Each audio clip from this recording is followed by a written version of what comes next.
प्यारे विद्यार्थियों, इस वीडियो विच असीं चर्चा करांगे कि भारत विच चोण प्रणाली विच किहड़ियां-किहड़ियां कमियां हन, किहड़े-किहड़े मुख दोष हन। सब तो पहला दोष है भारतीय चोण प्रणाली बहुत ज़्यादा महंगी है, बहुत ज़्यादा चोणां ते खर्चा किया जाता है। चोण कमीशन ने बेशक तय किया होया है कि वड्डे राज्यां दे विच एक MP दी इलैक्शन लई एक उम्मीदवार वध तो वध 70 लाख रुपया खर्च कर सकता है। छोटे राज्यां दे विच यह हद 50 लाख है, परंतु वास्तव दे विच असल विच उम्मीदवारां द्वारा करोड़ां रुपया खर्च किया जाता है। तो जो कुल खर्चा हुंदा है भारत दे विच चोणां दा, वो तो बहुत ज़्यादा भारत की इकोनॉमी के हिसाब नाल बहुत ज़्यादा है। जिवें 2014 का जो साडा खर्चा है वह आंकिया गया है 5 बिलियन US$ खर्चा साडियां लोक सभा चोणां ते होया सी। ते उस तो 2 साल बाद USA प्रेजिडेंट की जो इलैक्शन हुई सी, हालांकि क्योंकि USA दे विच प्रेजिडेंट ते नाल होर कई इलैक्शन हुंदियां हन, कांग्रेस दी इलैक्शन भी नाल हुंदियां हन। उन्हां इलैक्शन ते $6.5 बिलियन खर्चा आया सी। उस तो बाद 2019 जो भारत की लोक सभा की इलैक्शन हुई उस ते $8 बिलियन खर्चा आया, अते जो 2020 दे विच US प्रेजिडेंट ते कांग्रेस की इलैक्शन हुई उस ते $14 बिलियन खर्चा आया। इस तरह असीं इन्हां फिगर्स तो अंदाज़ा लगा सकते हाँ कि चोणां ते कीते जांदे खर्चे के अनुसार असीं दुनिया की सब तो वड्डी इकोनॉमी USA के मुकाबले ते हाँ। पर जे असीं इकोनॉमीज़ नूं कंपेयर करिए तो USA की इकोनॉमी भारत की इकोनॉमी नालों 10 गुणा ज़्यादा वड्डी है। इस तरह भारत के इकोनॉमी नूं ध्यान च रखते हुए इलैक्शन ते जो खर्चा किया जाता है वो बहुत ज़्यादा है। दूसरी भारतीय चोण प्रणाली दे विच कमी है, सरकारी मशीनरी का बहुत ज़्यादा दुरुपयोग किया जाता है। खास करके जो सत्ताधारी पार्टी हुंदी है, जिस कोल इलैक्शन तो पहला जिसके हत्थ विच पावर हुंदी है, वह वध तो वध सरकारी मशीनरी की वरतों करता है ताकि इलैक्शन नूं अपने हक दे विच मोल्ड किया जा सके। बिना किसी विਉਂਤਬੰਦੀ दे सरकारी खजाने चों ग्रांटां दे गफे दिते जाते हैं, जिन्हां दा इकोनॉमी ते कोई चंगा प्रभाव नहीं पैंदा। लोक लुभाऊ स्कीमां चलाई जांदियां हन, उन्हां दा भी इकोनॉमी ते बहुता चंगा प्रभाव नहीं पैंदा। इकोनॉमी ते माड़ा प्रभाव पैंदा है, लोकां ते भी बहुता वैलफेयर ते भी बहुता चंगा प्रभाव नहीं पैंदा। इसलिए हर साल जदों साडी इलैक्शन हुंदी है तां जे किसी राज की इलैक्शन हुंदी है तां उस राज की इकोनॉमी, जे नैशनल इलैक्शन हुंदी है तां साडी नैशनल इकोनॉमी है जिहड़ी वो एक वारी डावाडोल हो जाती है। तीसरी भारतीय चोण प्रणाली विच जो चिंता वाली गल है वो है अपराधियों की वध रही गिणती। भारत दे विच इलैक्शन दे विच अपराधियों की गिणती बहुत वध रही है, बहुत ज़्यादा है, अते साडा लोकतंत्र का जो सर्व उच्च ढांचा है संसद, उस दे विच भी अपराधी बहुत वड्डी गिणती विच पहुँच रहे हैं। संसद का जिहड़ा सब तो लोक प्यारा हरमन प्यारा सदन है, जिथे लोगों द्वारा चुन के प्रतिनिधि भेजे जाते हैं, लोक सभा, उत्थे अपराधिक बैकग्राउंड वाले व्यक्तियों की जो गिणती है वो बहुत ज़्यादा हैरान करने वाली है। लोक सभा दी कुल 543 सीटां ने, ते जे पिछलियां कुछ इलैक्शन देखिए तो कि किन्ने अपराधी या अपराधिक बैकग्राउंड वाले व्यक्ति लोक सभा विच पहुंचे ने, तो वह साडे लई बड़ा हैरान करने वाला है, परेशान करने वाला आंकड़ा है। 2009 दे विच 162 MP इस तरह के सी जिन्हां दी रेशो 30% बनती है, जिन्हां दी अपराधिक बैकग्राउंड सी। ते 2014 दे विच यह आंकड़ा वध के 34% हो गया, ते 2019 की इलैक्शन दे विच वध के यह जो रेशो है वह 43% हो गई। इस टाइम साढ़े 43% लोक सभा मैंबर इस तरह के ने जिन्हां ते किसी कदे ना कदे अपराधिक मामले दर्ज होए ने, ते कई केसां दे विच तां बड़े सीरीयस जो केस ने वो दर्ज होए ने, जिवें डकैती दे, लुੱਟ दे, रेप दे, मर्डर दे। 29% केस इस तरह के ने जिथे अपराधिक मामले ने जिहड़े वो भी बड़े संगीन ने। चौथी साडे लोकतंत्र दे विच जां साडीआं चोणां दे विच जो कमी है वो है राजनीतिक दलों की गिणती बहुत ज़्यादा है। इसलिए 1999 तो लैके 2014 तक भारत दे विच हंग पार्लीमेंट लटकदी संसद होंद विच आई है, जिस विच किसी भी पार्टी नूं बहुमत नहीं मिलता ते टिकाऊ सरकार नहीं बनती। जदों कई पार्टियां रल के सरकार बनाउंदियां हन तां वो सरकार है जिहड़ी उसनूं सारियां पार्टियां नूं नाल लैके चलना पैंदा है, वो कोई चंगे पॉलिसी डिसीजन नहीं लै सकदी। 2019 दी इलैक्शन तो बाद ਇਲੈਕਸ਼ਨ ਕਮਿਸ਼ਨ ਨੇ ਜੋ ਡਾਟਾ ਜਾਰੀ ਕੀਤਾ ਹੈ ਉਸ ਅਨੁਸਾਰ ਸਾਡੇ 8 ਪਾਰਟੀਆਂ ਤਾਂ ਇਸ ਤਰ੍ਹਾਂ ਦੀਆਂ ਨੇ ਜਿਨ੍ਹਾਂ ਨੂੰ ਰਾਸ਼ਟਰੀ ਪੱਧਰ ਦੀਆਂ ਰਾਜਨੀਤਿਕ ਪਾਰਟੀਆਂ ਨੈਸ਼ਨਲ ਲੈਵਲ ਪੋਲੀਟੀਕਲ ਪਾਰਟੀਆਂ ਦਾ ਦਰਜਾ ਪ੍ਰਾਪਤ ਹੈ। ਇਸ ਤੋਂ ਬਿਨਾਂ 48 ਰਾਜਨੀਤਿਕ ਦਲ ਇਸ ਤਰ੍ਹਾਂ ਦੇ ਨੇ ਜਿਹੜੇ ਕਿਸੇ ਨਾ ਕਿਸੇ ਸਟੇਟ ਵਿੱਚ ਜਾਂ ਇੱਕ ਤੋਂ ਜ਼ਿਆਦਾ ਸਟੇਟਸ ਦੇ ਵਿੱਚ ਸਟੇਟ ਲੈਵਲ ਦੇ ਪੋਲੀਟੀਕਲ ਪਾਰਟੀ ਦਾ ਦਰਜਾ ਜਿਨ੍ਹਾਂ ਨੂੰ ਪ੍ਰਾਪਤ ਹੈ। ਇਸ ਤੋਂ ਬਿਨਾਂ ਜਿਹੜੀਆਂ ਪਾਰਟੀਆਂ ਨੂੰ ਨਾ ਸਟੇਟ ਲੈਵਲ ਦਾ ਦਰਜਾ ਪ੍ਰਾਪਤ ਹੈ ਨਾ ਨੈਸ਼ਨਲ ਲੈਵਲ ਦਾ ਦਰਜਾ ਪ੍ਰਾਪਤ ਹੈ ਪਰੰਤੂ ਉਹ ਚੋਣ ਕਮਿਸ਼ਨ ਕੋਲ ਰਜਿਸਟਰਡ ਹਨ ਅਤੇ ਚੋਣਾਂ ਲੜਦੀਆਂ ਹਨ, ਉਹਨਾਂ ਦੀ ਗਿਣਤੀ 2019 ਦੇ ਵਿੱਚ 2538 ਸੀ। ਪੰਜਵੀਂ ਕਮੀ ਹੈ ਚੋਣ ਪ੍ਰਣਾਲੀ ਵਿੱਚ ਉਹ ਆਜ਼ਾਦ ਉਮੀਦਵਾਰਾਂ ਦਾ ਚੋਣ ਲੜਨਾ, ਕਿਉਂਕਿ ਲੋਕਤੰਤਰ ਦੇ ਵਿੱਚ ਸਾਨੂੰ ਸੁਤੰਤਰਤਾ ਹੁੰਦੀ ਹੈ, ਸਾਨੂੰ ਅਧਿਕਾਰ ਹੁੰਦਾ ਹੈ ਕਿ ਅਸੀਂ ਵੋਟ ਪਾ ਸਕਦੇ ਹਾਂ ਅਤੇ ਥੋੜ੍ਹੀਆਂ ਜਿਹੀਆਂ ਸ਼ਰਤਾਂ ਪੂਰੀਆਂ ਕਰਕੇ ਕੋਈ ਇਲੈਕਸ਼ਨ ਵੀ ਲੜ ਸਕਦੇ ਹਾਂ। ਇਸ ਲਈ ਬਹੁਤ ਸਾਰੇ ਆਜ਼ਾਦ ਉਮੀਦਵਾਰ ਨੇ ਜਿਹੜੇ ਉਹ ਇਲੈਕਸ਼ਨ ਲੜਦੇ ਨੇ। ਕਈ ਵਾਰੀ ਤਾਂ ਇੰਨੇ ਜ਼ਿਆਦਾ ਆਜ਼ਾਦ ਉਮੀਦਵਾਰ ਹੋ ਜਾਂਦੇ ਨੇ ਕਿ ਇਲੈਕਸ਼ਨ ਕਰਵਾਉਣਾ ਹੀ ਪੋਸੀਬਲ ਨਹੀਂ ਹੁੰਦਾ। ਜਿਵੇਂ 1996 ਦੀ ਇੱਕ ਐਗਜ਼ਾਮਪਲ ਹੈ ਤਾਮਿਲਨਾਡੂ ਦੇ ਮੋਡਾਕਰੀਚੀ ਵਿਧਾਨ ਸਭਾ ਹਲਕੇ ਦੀ, ਜਿੱਥੇ 1033 ਵਿਅਕਤੀਆਂ ਨੇ ਚੋਣ ਲੜੀ ਸੀ। ਇਹਨਾਂ ਵਿਅਕਤੀਆਂ ਚੋਂ 88 ਵਿਅਕਤੀਆਂ ਨੂੰ ਇੱਕ ਵੀ ਵੋਟ ਨਹੀਂ ਪਈ, ਜਿਸ ਤੋਂ ਅੰਦਾਜ਼ਾ ਲਾਇਆ ਜਾ ਸਕਦਾ ਹੈ ਕਿ ਇਹਨਾਂ ਨੇ ਇਲੈਕਸ਼ਨ ਜਿੱਤਣ ਵਾਸਤੇ ਜਾਂ ਮੁਕਾਬਲਾ ਕਰਨ ਵਾਸਤੇ ਨਹੀਂ ਲੜੀ। ਇਹਨਾਂ ਨੇ ਜੋ ਇਲੈਕਸ਼ਨ ਲੜੀ ਸੀ ਉਹ ਸਿਰਫ ਇਲੈਕਸ਼ਨ ਦੇ ਪ੍ਰੋਸੈਸ ਨੂੰ ਖਰਾਬ ਕਰਨ ਲਈ, ਉਲਝਾਉਣ ਲਈ ਹੀ ਲੜੀ ਸੀ। ਅਤੇ ਲੋਕ ਸਭਾ ਦੇ ਕੰਟੈਕਸਟ ਦੇ ਵਿੱਚ ਦੇਖੀਏ ਅਸੀਂ ਤਾਂ ਲੋਕ ਸਭਾ ਦੀਆਂ ਇਲੈਕਸ਼ਨ ਦੇ ਵਿੱਚ ਬਹੁਤ ਸਾਰੇ ਆਜ਼ਾਦ ਉਮੀਦਵਾਰ ਇਲੈਕਸ਼ਨ ਲੜਦੇ ਹਨ, ਪਰੰਤੂ ਉਹ ਜਿੱਤਣ ਲਈ ਨਹੀਂ ਲੜਦੇ, ਕਿਉਂਕਿ ਜਿੱਤਣ ਦੀ ਉਹਨਾਂ ਦੀ ਜੋ ਸੰਭਾਵਨਾ ਹੈ ਉਹ ਅੱਧੇ % ਤੋਂ ਵੀ ਘੱਟ ਹੁੰਦੀ ਹੈ। ਹੁਣ ਤੱਕ 44,962 ਉਮੀਦਵਾਰਾਂ ਨੇ ਆਜ਼ਾਦ ਉਮੀਦਵਾਰ ਦੇ ਤੌਰ ਤੇ ਭਾਰਤ ਵਿੱਚ ਲੋਕ ਸਭਾ ਚੋਣ ਲੜੀ ਹੈ, ਪਰੰਤੂ ਇਹਨਾਂ ਦੇ ਵਿੱਚੋਂ ਸਿਰਫ 222 ਉਮੀਦਵਾਰਾਂ ਨੇ ਹੀ ਚੋਣ ਜਿੱਤੀ ਹੈ, ਜਿਨ੍ਹਾਂ ਦੀ ਜੋ ਰੇਸ਼ੋ ਹੈ ਉਹ ਅੱਧੇ % ਤੋਂ ਵੀ ਘੱਟ ਬਣਦੀ ਹੈ। 6ਵੀਂ ਕਮੀ ਕਹਿ ਸਕਦੇ ਹਾਂ ਅਸੀਂ ਕਿ ਇਹ ਵੀ ਪੋਸੀਬਿਲਿਟੀ ਹੈ ਕਿ ਘੱਟ ਗਿਣਤੀ ਵੋਟਾਂ ਨਾਲ ਵੀ ਕੋਈ ਉਮੀਦਵਾਰ ਜਿੱਤ ਪ੍ਰਾਪਤ ਕਰ ਲਵੇ, ਕਿਉਂਕਿ ਮਲਟੀ ਪਾਰਟੀ ਸਿਸਟਮ ਹੈ, ਬਹੁਤ ਜ਼ਿਆਦਾ ਪਾਰਟੀਆਂ ਹਨ ਤੇ ਜਿੱਤਣ ਲਈ ਫਸਟ ਪਾਸਟ ਦੀ ਪੋਸਟ ਸਿਸਟਮ ਜੋ ਬਹੁਤੀਆਂ ਡੈਮੋਕ੍ਰੇਸੀਜ਼ ਦੇ ਵਿੱਚ ਅਪਣਾਇਆ ਜਾਂਦਾ ਹੈ ਉਹ ਸਿਸਟਮ ਹੈ। ਇਸ ਲਈ ਅਕਸਰ ਇਹ ਹੁੰਦਾ ਹੈ ਕਿ ਜਿਸ ਉਮੀਦਵਾਰ ਨੂੰ 50% ਤੋਂ ਵੀ ਘੱਟ ਵੋਟਾਂ ਪ੍ਰਾਪਤ ਹੋਈਆਂ ਹਨ ਹੁਣ ਉਹ ਵੀ ਜਿੱਤ ਪ੍ਰਾਪਤ ਕਰ ਲੈਂਦਾ ਹੈ। ਕਈ ਵਾਰੀ ਕੋਈ ਪਾਰਟੀ ਵੀ, ਜਿਵੇਂ 2014 ਦੇ ਵਿੱਚ ਭਾਰਤੀ ਜਨਤਾ ਪਾਰਟੀ ਨੂੰ ਕੇਵਲ 31% ਵੋਟਾਂ ਪ੍ਰਾਪਤ ਹੋਈਆਂ ਸੀ ਪੂਰੇ ਭਾਰਤ ਦੇ ਵਿੱਚ, ਪਰੰਤੂ ਸੀਟਾਂ ਦੀ ਜੋ ਗਿਣਤੀ ਹੈ ਇਸ ਦੀ 52% ਸੀ। ਕਿਸ ਤਰ੍ਹਾਂ ਪੋਸੀਬਿਲਿਟੀ ਬਣਦੀ ਹੈ ਜ਼ਿਆਦਾ ਉਮੀਦਵਾਰਾਂ ਨਾਲ ਜਾਂ ਜ਼ਿਆਦਾ ਪਾਰਟੀਆਂ ਨਾਲ ਘੱਟ ਵੋਟਾਂ ਨਾਲ ਜਿੱਤਣ ਦੀ, ਉਹ ਅਸੀਂ ਇਸ ਗ੍ਰਾਫ ਤੋਂ ਦੇਖ ਸਕਦੇ ਹਾਂ। ਇੱਥੇ ਅਸੀਂ ਇੱਕ ਅਜੰਪਸ਼ਨ ਲਈ ਹੈ, ਮੰਨਿਆ ਹੈ ਕਿ ਕਿਸੇ ਵਿਧਾਨ ਸਭਾ ਹਲਕੇ ਦੇ ਵਿੱਚ 1 ਲੱਖ ਵੋਟਾਂ ਨੇ, 1 ਲੱਖ ਵੋਟਾਂ ਪੋਲ ਹੋਈਆਂ ਨੇ, ਜਿਨ੍ਹਾਂ ਦੇ ਵਿੱਚ ABCDEFG ਇਹ 7 ਕੈਂਡੀਡੇਟ ਨੇ ਜੋ ਇਲੈਕਸ਼ਨ ਲੜ ਰਹੇ ਨੇ। ਇਹਨਾਂ ਦੇ ਵਿੱਚੋਂ ਇੱਕ ਕੈਂਡੀਡੇਟ ਨੂੰ 5,000, 28,000, 15,000, 14,000, 10,000, 12,000, 16,000 ਇਸ ਤਰ੍ਹਾਂ ਵੋਟਾਂ ਪ੍ਰਾਪਤ ਹੋਈਆਂ ਨੇ। ਤੇ ਇੱਥੇ ਜਿੱਤੇਗਾ ਕੌਣ? ਜਿਹਨੂੰ ਸਿਰਫ 28,000 ਵੋਟਾਂ ਪ੍ਰਾਪਤ ਹੋਈਆਂ ਨੇ, ਪਰੰਤੂ ਜੇ ਕੁੱਲ ਮਿਲਾ ਕੇ ਦੇਖੀਏ ਤਾਂ ਇਸ ਨੇ 1/3 ਨਾਲੋਂ ਵੀ ਘੱਟ ਵੋਟਾਂ ਪ੍ਰਾਪਤ ਕੀਤੀਆਂ ਨੇ। ਇਸ ਤਰ੍ਹਾਂ ਬਹੁਤ ਸਾਰੇ ਕੈਂਡੀਡੇਟ ਸਾਡੇ ਇਸ ਤਰ੍ਹਾਂ ਦੇ ਹੁੰਦੇ ਨੇ ਜੋ ਅੱਧੀਆਂ ਤੋਂ ਵੀ ਘੱਟ ਵੋਟਾਂ ਪ੍ਰਾਪਤ ਕਰਕੇ ਵੀ ਵਿਧਾਨ ਸਭਾਵਾਂ ਵਿੱਚ, ਲੋਕ ਸਭਾ ਵਿੱਚ ਪਹੁੰਚ ਜਾਂਦੇ ਨੇ। ਭਾਰਤੀ ਚੋਣ ਪ੍ਰਣਾਲੀ ਦੀ 7ਵੀਂ ਕਮੀ ਕਹੀ ਜਾ ਸਕਦੀ ਹੈ ਕਿ ਜੋ ਹੱਦਬੰਦੀਆਂ ਹੁੰਦੀਆਂ ਨੇ ਹਲਕਿਆਂ ਦੀਆਂ, ਉਹਨਾਂ ਨੂੰ ਬਣਾਉਣ ਸਮੇਂ ਕੋਸ਼ਿਸ਼ ਕੀਤੀ ਜਾਂਦੀ ਹੈ ਕਿ ਜੋ ਪ੍ਰਭਾਵਸ਼ਾਲੀ ਪਾਰਟੀ ਹੈ, ਸੱਤਾਧਾਰੀ ਪਾਰਟੀ ਹੈ, ਉਸ ਨੂੰ ਵੱਧ ਤੋਂ ਵੱਧ ਲਾਭ ਪਹੁੰਚਾਇਆ ਜਾ ਸਕੇ।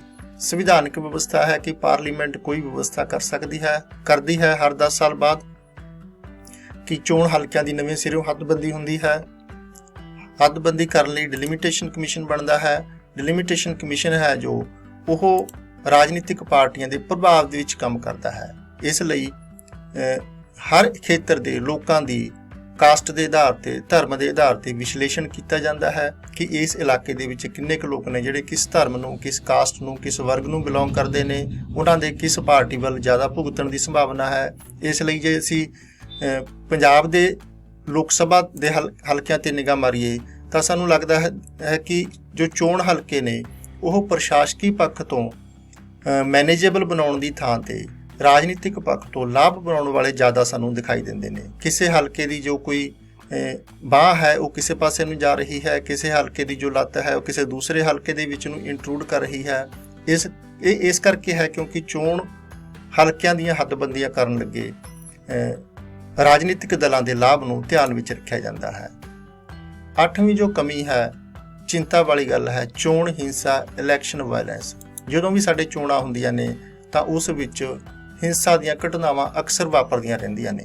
ਚੋਣ ਬੂਥਾਂ 'ਤੇ ਕਬਜ਼ਾ ਕੀਤਾ ਜਾਂਦਾ ਹੈ ਤੇ ਕਈ ਵਾਰੀ ਬਾਹੂਬਲ ਦਾ ਪ੍ਰਯੋਗ ਕਰਕੇ ਆਪਣੀ ਮਰਜ਼ੀ ਨਾਲ ਵੋਟਾਂ ਵੀ ਭੁਗਤਾਨ ਕੀਤੀਆਂ ਜਾਂਦੀਆਂ ਹਨ। ਇਸ ਨਾਲ ਨਾ ਕੇਵਲ ਵੋਟਰਾਂ ਦੇ ਵਿੱਚ ਬਲਕਿ ਚੋਣ ਸਟਾਫ ਦੇ ਵਿੱਚ ਵੀ ਡਰ ਦਾ ਮਾਹੌਲ ਪੈਦਾ ਹੁੰਦਾ ਹੈ। ਜਦੋਂ ਚੋਣਾਂ ਦੇ ਵਿੱਚ ਹੀ ਡਰ ਦਾ ਮਾਹੌਲ ਪੈਦਾ ਹੋ ਜਾਂਦਾ ਹੈ ਤਾਂ ਲੋਕਤੰਤਰ ਦੇ ਵਿੱਚ ਵਿਸ਼ਵਾਸ ਬਹਾਲ ਕਰਨਾ ਇਹ ਇੱਕ ਚੈਲੰਜ ਵਾਲਾ ਵਿਸ਼ਾ ਬਣ ਜਾਂਦਾ ਹੈ ਭਾਰਤੀ ਰਾਜਨੀਤਿਕ ਪ੍ਰਬੰਧ ਲਈ। ਭਾਰਤੀ ਚੋਣ ਪ੍ਰਣਾਲੀ ਦੀ 9ਵੀਂ ਕਮੀ ਹੈ ਵੋਟਾਂ ਦੀ ਖਰੀਦ ਕਰਨੀ। ਚੋਣਾਂ ਦੇ ਵਿੱਚ ਅਕਸਰ ਦੇਖਿਆ ਜਾਂਦਾ ਹੈ ਕਿ ਕਈ ਉਮੀਦਵਾਰ ਸਿਰਫ ਪੈਸੇ ਦੇ ਦਮ ਤੇ ਚੋਣਾਂ ਲੜਦੇ ਹਨ, ਨਾ ਕਿ ਆਪਣੇ ਰਾਜਨੀਤਿਕ ਆਧਾਰ ਤੇ, ਆਪਣੀ ਲੋਕਪ੍ਰਿਯਤਾ ਦੇ ਆਧਾਰ ਤੇ। ਗਰੀਬ ਲੋਕਾਂ ਦੀਆਂ ਵੋਟਾਂ ਖਰੀਦ ਕੇ ਉਹਨਾਂ ਦੀ ਮਜਬੂਰੀ ਦਾ ਫਾਇਦਾ ਉਠਾਇਆ ਜਾਂਦਾ ਹੈ ਤੇ ਇਸ ਤਰ੍ਹਾਂ ਲੋਕਤੰਤਰ ਦਾ ਜੋ ਸਰੂਪ ਹੈ ਉਹ ਲੋਕਤੰਤਰ ਹੀ ਨਹੀਂ ਰਹਿੰਦਾ, ਉਹ ਇੱਕ ਧਨਤੰਤਰ ਵਾਲਾ ਹੋ ਜਾਂਦਾ ਹੈ। ਫਿਰ ਉਸ ਤੋਂ ਬਾਅਦ ਜਿਹੜੇ ਇਹ ਨਜਾਇਜ਼ ਖਰਚੇ ਕੀਤੇ ਗਏ ਹੁੰਦੇ ਨੇ, ਇਲੈਕਸ਼ਨ ਜਿੱਤਣ ਤੋਂ ਬਾਅਦ ਉਮੀਦਵਾਰ ਕੋਸ਼ਿਸ਼ ਕਰਦੇ ਨੇ ਕਿ ਕਿਸੇ ਨਾ ਕਿਸੇ ਤਰੀਕੇ ਨਾਲ ਇਹਨਾਂ ਖਰਚਿਆਂ ਦੀ ਭਰਪਾਈ ਕੀਤੀ ਜਾਵੇ ਅਤੇ ਅਗਲੀ ਚੋਣ ਲਈ ਖਰਚੇ ਜੋੜੇ ਜਾਣ। ਤੇ ਫਿਰ ਜਦੋਂ ਕੋਈ ਪਾਰਟੀ ਪਾਵਰ ਵਿੱਚ ਆਉਂਦੀ ਹੈ ਤਾਂ ਫਿਰ ਜੋ ਸਰਕਾਰ ਦੁਆਰਾ ਸਹੂਲਤਾਂ ਦਿੱਤੀਆਂ ਜਾਂਦੀਆਂ ਨੇ, ਸਰਵਿਸਿਜ਼ ਦਿੱਤੀਆਂ ਜਾਂਦੀਆਂ ਨੇ, ਠੇਕੇ ਦਿੱਤੇ ਜਾਂਦੇ ਨੇ, ਪਰਮਿਟ ਦਿੱਤੇ ਜਾਂਦੇ ਨੇ, ਉਹਨਾਂ ਦੀ ਖੋਹ ਖੁਆਈ ਸ਼ੁਰੂ ਹੋ ਜਾਂਦੀ ਹੈ। ਇਸ ਲਈ ਭਾਰਤ ਦੇ ਵਿੱਚ ਜੋ ਕਰਪਸ਼ਨ ਦਾ ਇੰਡੈਕਸ ਹੈ ਉਹ ਬਹੁਤ ਜ਼ਿਆਦਾ ਹੈ। ਇੱਕ ਵਿਸ਼ਵ ਪੱਧਰੀ ਸੁਸਾਇਟੀ ਹੈ ਟਰਾਂਸਪੇਰੈਂਸੀ ਇੰਟਰਨੈਸ਼ਨਲ, ਇਸ ਨੇ 2016 ਦੇ ਵਿੱਚ ਜੋ ਰੈਂਕਿੰਗ ਕੀਤੀ ਸਟੇਟਸ ਦੀ ਕਰਪਸ਼ਨ ਪਰਸੈਪਸ਼ਨ ਦੇ ਹਿਸਾਬ ਨਾਲ, ਉਸ ਹਿਸਾਬ ਨਾਲ ਭਾਰਤ ਦਾ ਜੋ ਸਥਾਨ ਸੀ ਉਹ 79ਵਾਂ ਸੀ ਅਤੇ ਜਦੋਂ 2020 ਦੇ ਵਿੱਚ ਇਹ ਰੈਂਕਿੰਗ ਕੀਤੀ ਗਈ ਤਾਂ ਭਾਰਤ 7 ਸਥਾਨ ਹੋਰ ਪਿੱਛੇ ਖਿਸਕ ਕੇ 86ਵੇਂ ਸਥਾਨ ਤੇ ਚਲਿਆ ਗਿਆ। ਇਸ ਤਰ੍ਹਾਂ ਭਾਰਤ ਦੇ ਵਿੱਚ ਕਰਪਸ਼ਨ ਹੈ ਜੋ ਉਹ ਇਲੈਕਸ਼ਨ ਤੋਂ ਹੀ ਸ਼ੁਰੂ ਹੋ ਜਾਂਦੀ ਹੈ। ਪਹਿਲਾਂ ਪਾਣੀ ਵਾਂਗ ਪੈਸਾ ਬਹਾਇਆ ਜਾਂਦਾ ਹੈ, ਫਿਰ ਉਸ ਪੈਸੇ ਦੀ ਰਿਕਵਰੀ ਹੈ ਉਹ ਸਰਕਾਰੀ ਖਜ਼ਾਨੇ ਚੋਂ ਕਰਨ ਦੀ ਕੋਸ਼ਿਸ਼ ਕੀਤੀ ਜਾਂਦੀ ਹੈ। 10ਵੀਂ ਕਮੀ ਹੈ ਸਾਡੇ ਇਲੈਕਸ਼ਨ ਸਿਸਟਮ ਦੀ, ਹਰ ਬੂਥ ਦੀਆਂ ਵੋਟਾਂ ਦੀ ਗਿਣਤੀ ਵੱਖਰੀ ਹੁੰਦੀ ਹੈ। ਇਹ ਜੋ ਸਮੱਸਿਆ ਹੈ ਇਹ EVMs ਦੇ ਆਉਣ ਨਾਲ ਸ਼ੁਰੂ ਹੋਈ ਹੈ। ਜਿਵੇਂ ਕਿ ਇੱਥੇ ਅਸੀਂ ਦੇਖ ਰਹੇ ਹਾਂ, ਜਦੋਂ ਬੈਲਟ ਪੇਪਰਾਂ ਨਾਲ ਵੋਟਾਂ ਪੈਂਦੀਆਂ ਸੀ ਤਾਂ ਇੱਕ ਵਿਧਾਨ ਸਭਾ ਹਲਕੇ ਦੀਆਂ ਸਾਰੀਆਂ ਵੋਟਾਂ ਨੂੰ ਪਹਿਲਾਂ ਮਿਕਸ ਕੀਤਾ ਜਾਂਦਾ ਸੀ, ਫਿਰ ਉਹਨਾਂ ਵੋਟਾਂ ਦੀ ਗਿਣਤੀ ਕੀਤੀ ਜਾਂਦੀ ਸੀ ਤੇ ਕਿਸੇ ਪਾਰਟੀ ਨੂੰ, ਕਿਸੇ ਕੈਂਡੀਡੇਟ ਨੂੰ ਇਹ ਨਹੀਂ ਸੀ ਪਤਾ ਲੱਗਦਾ ਕਿ ਸਾਨੂੰ ਕਿਸ ਹਲਕੇ ਚੋਂ, ਕਿਸ ਪਿੰਡ ਚੋਂ ਕਿੰਨੀਆਂ ਵੋਟਾਂ ਪਈਆਂ ਨੇ। ਪਰੰਤੂ ਹੁਣ ਪਿੰਡ ਦੇ ਵੱਖੋ ਵੱਖਰੇ ਜੋ ਬੂਥ ਨੇ ਉਹਨਾਂ ਤੋਂ ਵੀ ਪਤਾ ਲੱਗ ਜਾਂਦਾ ਹੈ ਕਿ ਕਿਸੇ ਕੈਂਡੀਡੇਟ ਨੂੰ, ਕਿਸੇ ਪਾਰਟੀ ਨੂੰ ਕਿੰਨੀਆਂ ਵੋਟਾਂ ਉਸ ਦੇ ਹੱਕ ਵਿੱਚ ਪਈਆਂ ਨੇ। ਇਸ ਨਾਲ ਵੋਟਰਾਂ ਦੀ ਜੋ ਸੀਕਰੇਸੀ ਹੈ, ਵੋਟ ਦੀ ਸੀਕਰੇਸੀ ਹੈ, ਉਸ ਨੂੰ ਬਹੁਤ ਵੱਡਾ ਧੱਕਾ ਵੱਜਿਆ ਹੈ। ਕਿਉਂਕਿ ਜਦੋਂ ਇਹ ਪਤਾ ਲੱਗ ਜਾਂਦਾ ਹੈ ਕਿ ਕਿਸ ਬੂਥ ਚੋਂ, ਕਿਸ ਇਲਾਕੇ ਚੋਂ, ਕਿਸ ਕੈਂਡੀਡੇਟ ਨੂੰ, ਕਿਸ ਪਾਰਟੀ ਨੂੰ ਕਿੰਨੀਆਂ ਵੋਟਾਂ ਪਈਆਂ ਨੇ, ਤਾਂ ਇਹ ਵੀ ਪੋਸੀਬਿਲਿਟੀ ਬਣ ਜਾਂਦੀ ਹੈ ਕਿ ਜੇ ਜੇਤੂ ਪਾਰਟੀ ਨੂੰ ਕਿਸੇ ਇਲਾਕੇ ਦੇ ਵਿੱਚੋਂ ਘੱਟ ਵੋਟਾਂ ਪਈਆਂ ਨੇ ਤਾਂ ਜੇਤੂ ਪਾਰਟੀ ਉਸ ਇਲਾਕੇ ਨੂੰ ਨਾਲ ਬਾਅਦ ਦੇ ਵਿੱਚ ਵਿਤਕਰਾ ਕਰਦੀ ਹੈ। ਜਿੱਥੋਂ ਜ਼ਿਆਦਾ ਵੋਟਾਂ ਪਈਆਂ ਹੋਣ ਉੱਥੇ ਜ਼ਿਆਦਾ ਸਰਵਿਸਿਜ਼ ਪ੍ਰੋਵਾਈਡ ਕੀਤੀਆਂ ਜਾਂਦੀਆਂ ਹਨ, ਜਦੋਂ ਕਿ ਸਰਕਾਰੀ ਸੇਵਾਵਾਂ ਤੇ ਸਾਰੀ ਜਨਤਾ ਦਾ ਬਰਾਬਰ ਦਾ ਹੱਕ ਬਣਦਾ ਹੈ। ਚਾਹੇ ਕਿਸੇ ਇਲਾਕੇ ਦੇ ਲੋਕਾਂ ਨੇ, ਕਿਸੇ ਗਲੀ ਮੁਹੱਲੇ ਦੇ ਲੋਕਾਂ ਨੇ ਆਪਣੀਆਂ ਵੋਟਾਂ ਕਿਸੇ ਵੀ ਪਾਰਟੀ ਦੇ ਹੱਕ ਵਿੱਚ, ਕਿਸੇ ਵੀ ਕੈਂਡੀਡੇਟ ਦੇ ਹੱਕ ਵਿੱਚ ਪਾਈਆਂ ਹੋਣ। 11ਵੀਂ ਸਮੱਸਿਆ ਹੈ ਇੰਪਰਸੋਨੇਸ਼ਨ ਦੀ, ਪ੍ਰਰੂਪਣ ਦੀ। ਇੱਕ ਵਿਅਕਤੀ ਦਾ ਦੂਸਰੇ ਵਿਅਕਤੀ ਦੀ ਵੋਟ ਪਾ ਜਾਣਾ। ਕਈ ਵਾਰੀ ਜਦੋਂ ਕੋਈ ਵਿਅਕਤੀ ਵੋਟ ਆਪਣੀ ਕਾਸਟ ਕਰਨ ਜਾਂਦਾ ਹੈ ਤਾਂ ਉਸ ਨੂੰ ਪਤਾ ਲੱਗਦਾ ਹੈ ਕਿ ਉਸ ਦੀ ਵੋਟ ਪਹਿਲਾਂ ਹੀ ਕਿਸੇ ਨੇ ਪਾ ਦਿੱਤੀ ਹੈ। ਅਜਿਹਾ ਆਮ ਕਰਕੇ ਸੱਤਾਧਾਰੀ ਪਾਰਟੀ ਪ੍ਰਸ਼ਾਸਨ ਦੇ ਨਾਲ ਮਿਲੀ ਭੁਗਤ ਕਰਕੇ ਕਰਦੀ ਹੈ। ਇਹ ਜੋ ਸਮੱਸਿਆ ਹੈ, ਇਹ ਜੋ ਲੋਕਲ ਇਲੈਕਸ਼ਨ ਹੁੰਦੀਆਂ ਨੇ, ਜਿਵੇਂ ਪੰਚਾਇਤਾਂ ਦੀਆਂ ਇਲੈਕਸ਼ਨ ਤੇ ਵਿਸ਼ੇਸ਼ ਕਰਕੇ ਸ਼ਹਿਰਾਂ ਦੇ ਵਿੱਚ ਮਿਊਨਿਸਪੈਲਿਟੀ ਦੀਆਂ ਇਲੈਕਸ਼ਨ, ਉਹਨਾਂ ਦੇ ਵਿੱਚ ਇਹ ਸਮੱਸਿਆ ਜ਼ਿਆਦਾ ਗੰਭੀਰ ਹੈ। ਜੋ ਨੈਸ਼ਨਲ ਕਮਿਸ਼ਨ ਸਾਡਾ ਇਲੈਕਸ਼ਨ ਕਰਵਾਉਂਦਾ ਹੈ ਵਿਧਾਨ ਸਭਾ ਅਤੇ ਲੋਕ ਸਭਾ ਦੀਆਂ, ਉਹਦੇ ਵਿੱਚ ਇਹ ਸਮੱਸਿਆ ਘੱਟ ਹੈ। ਸਾਡੇ ਲੋਕਤੰਤਰ ਦੀ ਜਾਂ ਚੋਣ ਪ੍ਰਣਾਲੀ ਦੀ 12ਵੀਂ ਵੱਡੀ ਸਮੱਸਿਆ ਕਹੀ ਜਾ ਸਕਦੀ ਹੈ ਸੰਚਾਰ ਸਾਧਨਾਂ ਦਾ ਰਵੱਈਆ ਪੱਖਪਾਤੀ ਰਹਿੰਦਾ ਹੈ। ਸੰਚਾਰ ਸਾਧਨ ਜਿਵੇਂ ਅਖਬਾਰਾਂ, ਨਿਊਜ਼ ਚੈਨਲਸ, ਇਹ ਕਿਸੇ ਨਾ ਕਿਸੇ ਪਾਰਟੀ ਦੀ ਸਾਨੂੰ ਸਪੋਰਟ ਕਰਦੇ ਨਜ਼ਰ ਆਉਂਦੇ ਹਨ ਤੇ ਕਈ ਪਾਰਟੀਆਂ ਨੇ ਤਾਂ ਆਪਣੇ ਚੈਨਲ ਜਾਂ ਆਪਣੇ ਚੈਨਲ ਦੇ ਗਰੁੱਪ ਹੀ ਖੋਲ੍ਹ ਰੱਖੇ ਹਨ, ਜਿਹੜੇ ਇਲੈਕਸ਼ਨ ਦੇ ਦੌਰਾਨ ਹੀ ਪੂਰੇ ਦਾ ਪੂਰਾ ਸਮਾਂ ਆਪਣੀ ਪਾਰਟੀ ਦਾ ਪ੍ਰਚਾਰ ਜ਼ਿਆਦਾ ਕਰਦੇ ਹਨ, ਜੋ ਸਹੀ ਖਬਰਾਂ ਨੇ ਉਹ ਜਨਤਾ ਤੱਕ ਘੱਟ ਪਹੁੰਚਾਉਂਦੇ ਹਨ। ਇਸੇ ਲਈ ਜੋ ਅੰਤਰਰਾਸ਼ਟਰੀ ਪੱਧਰ ਦੀਆਂ ਸੰਸਥਾਵਾਂ ਐਨਾਲਿਸਿਸ ਕਰਦੀਆਂ ਨੇ ਕਿ ਕਿਸੇ ਰਾਜ ਦੇ ਵਿੱਚ ਮੀਡੀਆ ਦੀ ਕੀ ਪੋਜੀਸ਼ਨ ਹੈ, ਉਸ ਅਨੁਸਾਰ 2019 ਦੀਆਂ ਜੋ ਰੈਂਕਿੰਗ ਸੀ ਉਹਨਾਂ ਦੇ ਵਿੱਚ 180 ਦੇਸ਼ਾਂ ਦੇ ਮੀਡੀਆ ਨੂੰ ਕਵਰ ਕੀਤਾ ਗਿਆ ਸੀ ਤੇ ਇਹਦੇ ਵਿੱਚੋਂ ਭਾਰਤ ਦੀ ਜੋ ਰੈਂਕਿੰਗ ਸੀ ਉਹ 140 ਸੀ ਅਤੇ 2020 ਦੇ ਵਿੱਚ ਜਿਹੜੀ ਇਹ ਰੈਂਕਿੰਗ ਸੀ ਇਹ 2 ਸਥਾਨ ਹੋਰ ਥੱਲੇ ਚਲੀ ਗਈ, ਇਹ 142ਵੇਂ ਨੰਬਰ ਤੇ ਚਲੀ ਗਈ।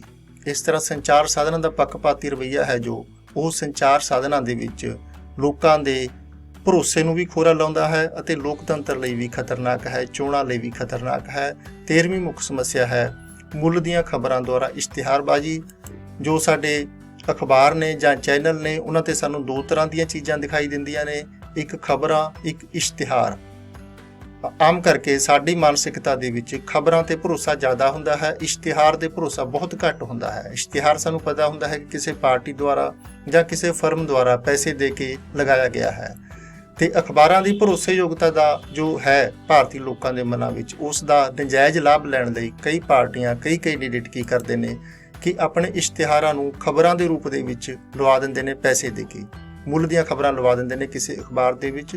ਇਲੈਕਸ਼ਨ ਕਮਿਸ਼ਨ ਇਸ ਨੂੰ ਰੋਕਣ ਲਈ ਕਾਫੀ ਯਤਨ ਵੀ ਕਰ ਰਿਹਾ ਹੈ, ਪਰੰਤੂ ਫਿਰ ਵੀ ਇਹ ਜੋ ਸਮੱਸਿਆ ਹੈ ਅਜੇ ਤੱਕ ਗੰਭੀਰ ਬਣੀ ਹੋਈ ਹੈ। 2017 ਦੀਆਂ ਜੋ ਵਿਧਾਨ ਸਭਾ ਇਲੈਕਸ਼ਨ ਸੀ ਪੰਜਾਬ ਦੇ ਵਿੱਚ, ਉਸ ਵਿੱਚ 80 ਕੇਸ ਇਸ ਤਰ੍ਹਾਂ ਦੇ ਸਾਹਮਣੇ ਆਏ ਸੀ ਜਿਨ੍ਹਾਂ ਦੇ ਵਿੱਚ ਮੁੱਲ ਦੀਆਂ ਖਬਰਾਂ ਦੇ ਸਬੂਤ ਪਾਏ ਗਏ ਸੀ। ਤੇ ਇਹ ਜੋ ਮੁੱਲ ਦੀਆਂ ਖਬਰਾਂ ਨੇ ਇਹ ਕੋਈ ਆਮ ਕੈਂਡੀਡੇਟ ਨਹੀਂ, ਇਹ ਖਬਰਾਂ ਲਵਾਉਣ ਦੇ ਦੋਸ਼ ਨੇ ਜਿਹੜੇ ਵੱਡੇ ਕੈਂਡੀਡੇਟਸ ਜੋ ਸੀਨੀਅਰ ਪੋਲੀਟੀਸ਼ੀਅਨ ਨੇ, ਜਿਵੇਂ ਸਰਦਾਰ ਪ੍ਰਕਾਸ਼ ਸਿੰਘ ਬਾਦਲ ਜੋ ਉਸ ਸਮੇਂ ਮੁੱਖ ਮੰਤਰੀ ਸੀ ਪੰਜਾਬ ਦੇ, ਉਹਨਾਂ ਖਿਲਾਫ ਵੀ ਲੱਗੇ ਨੇ। ਇਸ ਤਰ੍ਹਾਂ ਦੂਸਰੇ ਰਾਜ ਨੇ ਜੋ ਹਰਿਆਣਾ, ਅਸਾਮ, ਤਾਮਿਲਨਾਡੂ, ਸਾਰੇ ਰਾਜਾਂ ਦੇ ਵਿੱਚ ਇਹ ਸਮੱਸਿਆ ਹੈ ਜੋ ਮੁੱਲ ਦੀਆਂ ਖਬਰਾਂ ਦੀ ਪਾਈ ਗਈ ਹੈ। 14ਵੀਂ ਸਮੱਸਿਆ ਜੋ ਪਹਿਲਾਂ ਸਾਊਥ ਦੇ ਵਿੱਚ ਸੀ ਹੁਣ ਨਾਰਥ ਦੇ ਵਿੱਚ ਵੀ ਇੰਟਰੂਡ ਕਰ ਰਹੀ ਹੈ, ਪਾਰਟੀਆਂ ਅਪਣਾ ਰਹੀਆਂ ਨੇ, ਉਹ ਹੈ ਵੋਟਰਾਂ ਨੂੰ ਧੋਖਾ ਦੇਣ ਲਈ ਭੁਲੇਖਾਮਈ ਨਾਵਾਂ ਵਾਲੇ ਵਿਅਕਤੀਆਂ ਨੂੰ ਉਮੀਦਵਾਰ ਬਣਾਉਣਾ। ਫਰਜ਼ੀ ਉਮੀਦਵਾਰ ਬਣਾਏ ਜਾਂਦੇ ਨੇ। ਜਿਹੜੇ ਕੋਈ ਸੀਰੀਅਸ ਉਮੀਦਵਾਰ ਜਾਂ ਕਿਸੇ ਰਿਕੋਗਨਾਈਜ਼ਡ ਪਾਰਟੀ ਦੇ ਉਮੀਦਵਾਰ ਇਲੈਕਸ਼ਨ ਲੜ ਰਹੇ ਹੁੰਦੇ ਨੇ, ਜਿਨ੍ਹਾਂ ਨੇ ਉਸ ਇਲਾਕੇ ਦੇ ਵਿੱਚ ਕੰਮ ਕੀਤਾ ਹੁੰਦਾ ਹੈ, ਉਹਨਾਂ ਦੇ ਵਿਰੋਧੀ ਕੀ ਕਰਦੇ ਨੇ, ਉਹਨਾਂ ਦੇ ਨਾਮ ਨਾਲ ਮਿਲਦੇ ਜੁਲਦੇ ਨਾਮ ਵਾਲੇ ਵਿਅਕਤੀਆਂ ਨੂੰ, ਜਿਨ੍ਹਾਂ ਦਾ ਕੋਈ ਆਧਾਰ ਨਹੀਂ ਹੁੰਦਾ ਤੇ ਨਾ ਕੋਈ ਇੰਟਰਸਟ ਹੁੰਦਾ ਹੈ ਪੋਲਿਟਿਕਸ ਦੇ ਵਿੱਚ, ਉਸ ਇਲਾਕੇ ਦੇ ਵਿੱਚ ਉਮੀਦਵਾਰ ਬਣਾ ਦਿੰਦੇ ਹਨ। ਇਸ ਜਿਹਾ ਕਰਨ ਨਾਲ ਕਈ ਵਾਰੀ ਕੁਝ ਜਿਹੜੇ ਸਾਡੇ ਵੋਟਰ ਨੇ ਉਹ ਭੁਲੇਖਾ ਖਾ ਕੇ ਉਹਨਾਂ ਨੂੰ ਵੋਟ ਪਾ ਦਿੰਦੇ ਨੇ ਜਿਹੜੇ ਕਿ ਫਰਜ਼ੀ ਉਮੀਦਵਾਰ ਹੁੰਦੇ ਨੇ। ਜਿਵੇਂ ਪੰਜਾਬ ਦੇ ਵਿੱਚ ਹੁਣ ਤੱਕ ਕਈ ਇਸ ਤਰ੍ਹਾਂ ਦੀਆਂ ਘਟਨਾਵਾਂ ਹੋਈਆਂ ਨੇ। ਜਿਵੇਂ ਪੀਪਲ ਪਾਰਟੀ ਤੋਂ ਮਨਪ੍ਰੀਤ ਸਿੰਘ ਬਾਦਲ ਨੇ ਜਦੋਂ ਇਲੈਕਸ਼ਨ ਲੜੀ ਤਾਂ ਉਸੇ ਹੀ ਨਾਮ ਨਾਲ ਮਨਪ੍ਰੀਤ ਬਾਦਲ ਦੇ ਨਾਮ ਨਾਲ ਇੱਕ ਹੋਰ ਕੈਂਡੀਡੇਟ ਖੜਾ ਕੀਤਾ ਗਿਆ ਵਿਰੋਧੀ ਪਾਰਟੀਆਂ ਦੁਆਰਾ, ਜਿਸ ਨੂੰ 4613 ਵੋਟਾਂ ਪੈ ਗਈਆਂ ਵਿਧਾਨ ਸਭਾ ਇਲੈਕਸ਼ਨ ਦੇ ਵਿੱਚ। ਇਹ ਸਿਰਫ ਭੁਲੇਖੇ ਕਰਕੇ ਸੀ ਕਿਉਂਕਿ ਉਸ ਵਿਅਕਤੀ ਦਾ ਹੋਰ ਕੋਈ ਆਧਾਰ ਨਹੀਂ ਸੀ। ਕੈਪਟਨ ਅਮਰਿੰਦਰ ਸਿੰਘ ਨੇ ਜਦੋਂ ਇਲੈਕਸ਼ਨ ਲੜੀ ਅੰਮ੍ਰਿਤਸਰ ਲੋਕ ਸਭਾ ਹਲਕੇ ਤੋਂ, ਤਾਂ ਅਮਰਿੰਦਰ ਸਿੰਘ ਨਾਮ ਦਾ ਹੀ ਇੱਕ ਹੋਰ ਵਿਅਕਤੀ ਚੋਣ ਮੈਦਾਨ ਵਿੱਚ ਉਤਾਰਿਆ ਗਿਆ, ਜਿਸ ਨੂੰ 10,159 ਵੋਟਾਂ ਪਈਆਂ। ਇਸ ਤਰ੍ਹਾਂ ਅਲੱਗ-ਅਲੱਗ ਇਲੈਕਸ਼ਨ ਦੇ ਵਿੱਚ ਪੰਜਾਬ ਦੇ ਵਿੱਚ ਇਹ ਰੁਝਾਨ ਹੈ ਜੋ ਵੱਧ ਰਿਹਾ ਹੈ ਕਿ ਵੋਟਰਾਂ ਨੂੰ ਧੋਖਾ ਦੇਣ ਲਈ ਇਸ ਤਰ੍ਹਾਂ ਦੇ ਜੋ ਫਰਜ਼ੀ ਉਮੀਦਵਾਰ ਖੜੇ ਕੀਤੇ ਜਾਂਦੇ ਨੇ। 5ਵੀਂ ਸਮੱਸਿਆ ਹੈ ਜਾਤੀਵਾਦ ਅਤੇ ਸੰਪਰਦਾਇਕਤਾ। ਇਹ ਵੀ ਬੜੀ ਸੀਰੀਅਸ ਸਮੱਸਿਆ ਹੈ ਭਾਰਤੀ ਚੋਣ ਪ੍ਰਣਾਲੀ ਦੀ। ਜਾਤੀਵਾਦ ਅਤੇ ਸੰਪਰਦਾਇਕਤਾ ਦਾ ਸਹਾਰਾ ਤਕਰੀਬਨ ਸਾਰੀਆਂ ਪਾਰਟੀਆਂ ਲੈਂਦੀਆਂ ਨੇ, ਕੋਈ ਘੱਟ ਲੈਂਦੀ ਹੈ, ਕੋਈ ਵੱਧ ਲੈਂਦੀ ਹੈ, ਤੇ ਲੋਕਾਂ ਦੀਆਂ ਜਾਤੀ ਭਾਵਨਾਵਾਂ, ਧਾਰਮਿਕ ਭਾਵਨਾਵਾਂ ਭੜਕਾਉਣ ਦੀ ਕੋਸ਼ਿਸ਼ ਕੀਤੀ ਜਾਂਦੀ ਹੈ ਇਲੈਕਸ਼ਨ ਦੇ ਸਮੇਂ, ਤਾਂ ਕਿ ਆਪਣੀ ਜਾਤੀ ਦੇ ਜਾਂ ਆਪਣੇ ਧਰਮ ਦੇ ਲੋਕਾਂ ਦੀਆਂ ਵੋਟਾਂ ਨੇ ਜੋ ਉਹ ਆਪਣੇ ਫੇਵਰ ਦੇ ਵਿੱਚ ਫਿਕਸ ਕੀਤੀਆਂ ਜਾ ਸਕਣ। ਇਸ ਨਾਲ ਸਮਾਜ ਵਿੱਚ ਜੋ ਸੰਪਰਦਾਇਕਤਾ ਹੈ, ਜਾਤੀਵਾਦ ਹੈ, ਉਹ ਇਲੈਕਸ਼ਨ ਦੇ ਸਮੇਂ ਹੋਰ ਡੂੰਘਾ ਹੋ ਜਾਂਦਾ ਹੈ। ਬਹੁਤ ਬਹੁਤ ਧੰਨਵਾਦ। Good luck.